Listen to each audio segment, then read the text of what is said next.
Happy Wednesday, everyone. It's your eCampus Pastor Erin here with another recap from Sunday's awesome message entitled, Claim Your Canaan. Pastor T, whew, you've done it again. In order to understand this message, let's go back to Moses. You guys know Moses, right? Well, if you don't worry about it. Let's just highlight some of his top credits to the kingdom. Some stories that I bet you've heard. You see, God, he promised Moses that he would free his people and return to them their land. So, with God, Moses freed his people from the Egyptian captivity. He led them through the Red Sea. And he received and delivered the 10 Commandments. He's done all of this for his people. He was actually supposed to lead his people into the promised land, but Moses died. Yes, he died, but the promise still lives. How? Joshua chapter 1. Verses 1 through 6. Insert Joshua as the new installed leader. You see, Joshua, I believe that he was just a baby when this journey began. His life, the life that he knew, it was the wilderness. It was in the wilderness. That's all he knew. He probably was comfortable where he was. However, he was raised under Moses' command. So Joshua did know that there was a land promised for his people. And that the wandering years, the wandering times, it wouldn't last always. Yes, Moses is dead, but the place was still prepared. Verse 2 reads, Moses, my servant, is dead. Now then, you and all these people get ready to cross the Jordan River into the land I am about to give them, to the Israelites. You see, without Moses, the Israelites probably felt really, really lost. Like, how is this boy going to lead us to the promised land?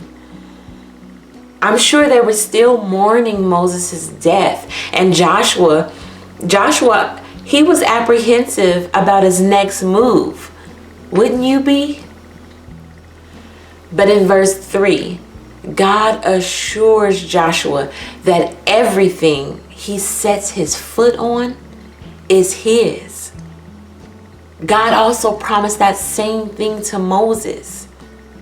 You see, this is the part of the passage where Joshua can now claim his place by faith, not fact.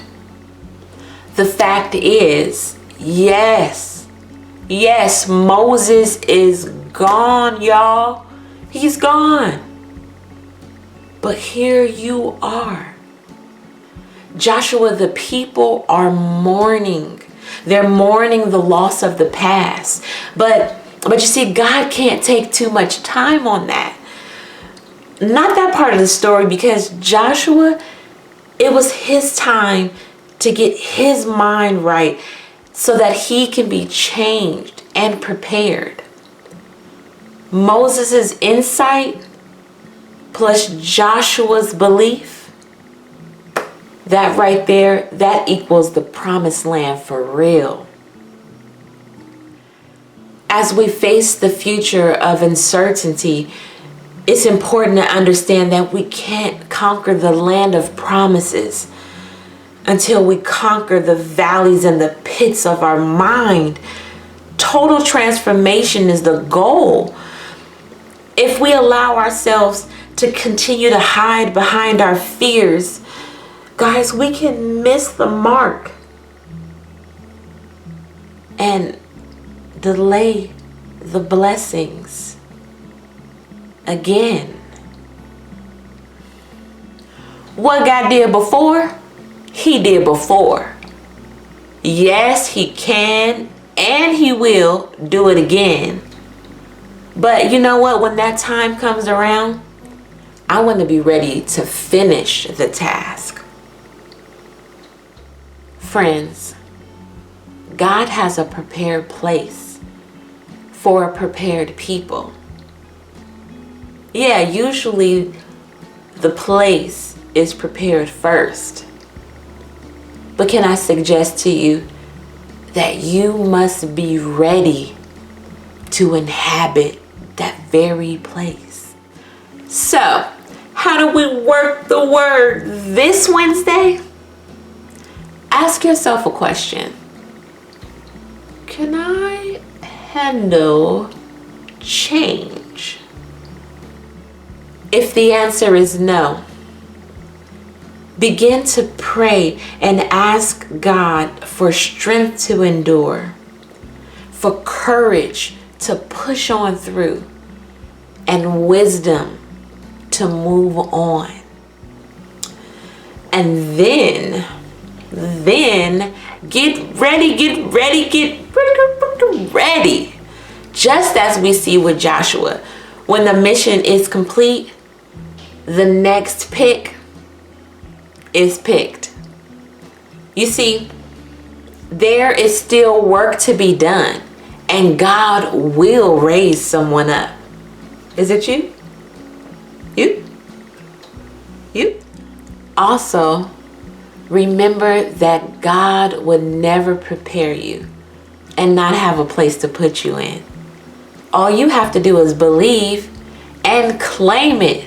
It's yours. All of it. Like, you can have it. It's yours. So stay encouraged. Claim the promises of God. And I'll see you next Wednesday. God bless.